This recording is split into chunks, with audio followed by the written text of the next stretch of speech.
Olá pessoal, a paz do Senhor Jesus, aqui é o apóstolo Evani Vieira. Vamos estudar agora o Salmo de número 77, é o Salmo de Asaf.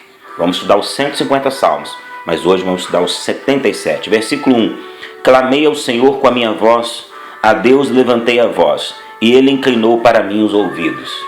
Veja bem, o salmista Asaf clamou a Deus e Deus ouviu o seu clamor. Deus sempre ouve o nosso clamor.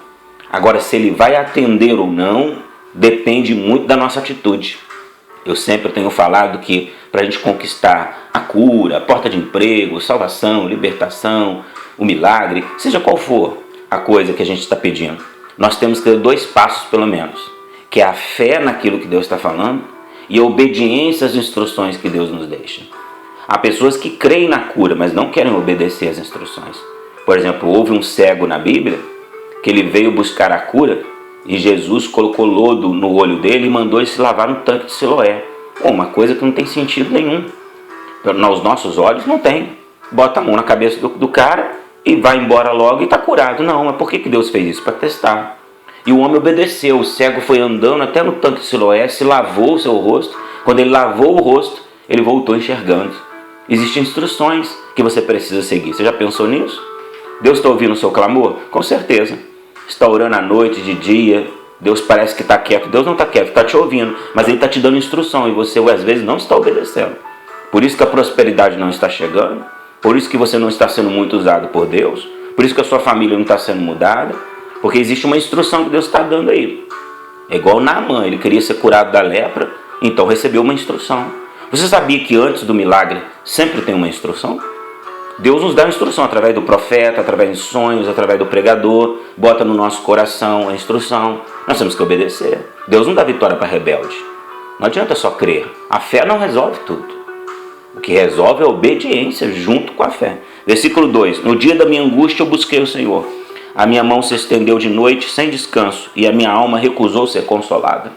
Então o salmista não queria ser consolado por homens, queria ser consolado pelo pai, pelo amigo, pelo pastor. Ele queria ser consolado por Deus, ele estava buscando Deus, a causa dele era impossível, então ele foi a Deus. Tem gente que a causa dele é impossível, ele fica buscando o pastor, não adianta buscar o pastor.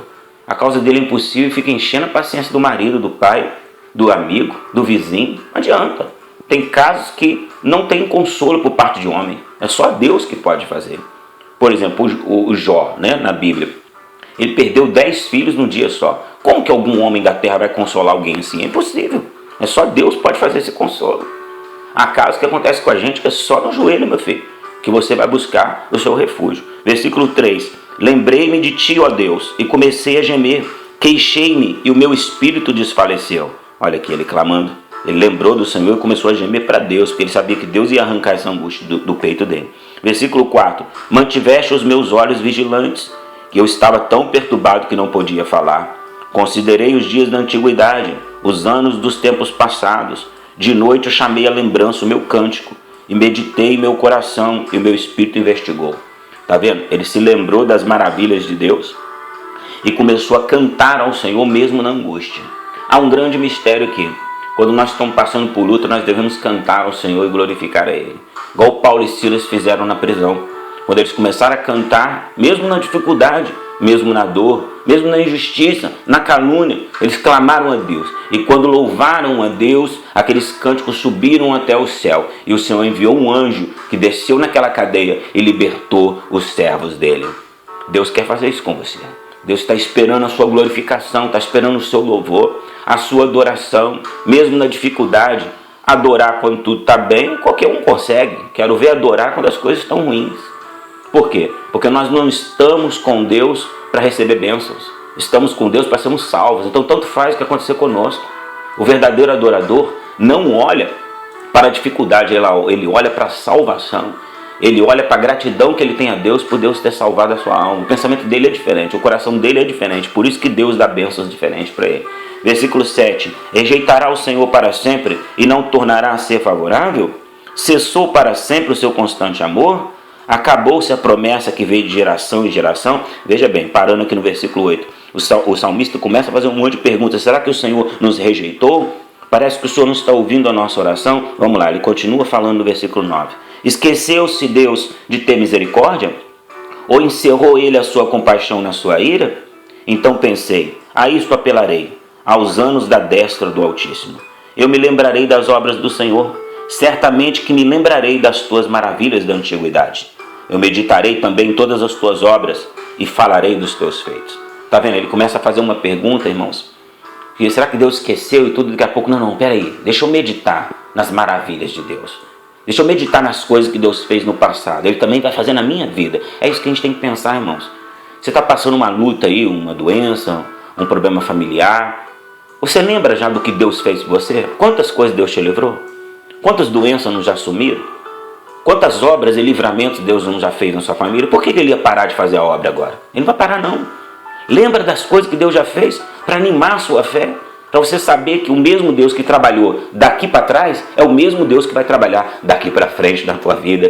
Porque o Deus que começou a boa obra sempre a terminará. Não parará no meio, aleluia. Ele é o nosso Deus perfeito. Versículo 13. Os teus caminhos, ó Deus, são santos. Que Deus é tão grande como o nosso Deus. O salmista começa a elogiar Deus, dizer que Deus é santo, é puro, é perfeito e que não tem ninguém como Ele. Deus começa a se agradar, irmãos. Quando a gente começa a confessar o senhorio, a maravilha de Deus, a perfeição de Deus, Deus começa a agir. Versículo 14. Tu és o Deus que fazes maravilhas, fizeste notória a tua força entre os povos. Com o teu braço remiste o teu povo, os filhos de Jacó e de José. As águas te viram, ó Deus, as águas te viram e tremeram, os abismos se abalaram. Vamos parar aqui no 26. O salmista começa a dizer sobre o episódio do Mar Vermelho se abrindo. E dizendo aqui que as águas viram o Senhor e tremeram e pegaram e se abriram. Irmão, é muito profundo esse salmo. Todo mundo da terra, seja animal, seja o sol, seja a lua, seja o terremoto, seja o ser humano, seja quem for, quando vê o Senhor treme. Porque o Senhor é poderoso, Ele que criou tudo, Ele tem poder sobre tudo. Então as águas do Mar Vermelho, quando viram o Senhor, tremeram, começaram a se afastar e o povo de Israel passou pelo meio, aleluia.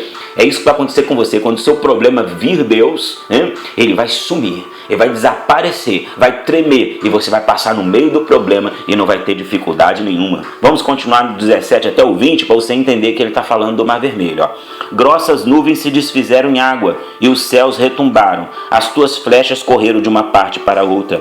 A voz do teu trovão repercutiu-se no redemoinho e o teu relâmpago iluminou o mundo. A terra se abalou e tremeu. Pelo mar foi o teu caminho e as tuas veredas pelas grandes águas. As tuas pegadas não foram conhecidas. Guiaste o teu povo como um rebanho pela mão de Moisés e de Arão. Está vendo? E ele diz que pelo mar foi o caminho do Senhor. O Senhor passou pelo mar. Você sabia que o Senhor passou na frente para que o povo passasse atrás? Foi por causa disso que abriu o Mar Vermelho? O Senhor passou na frente.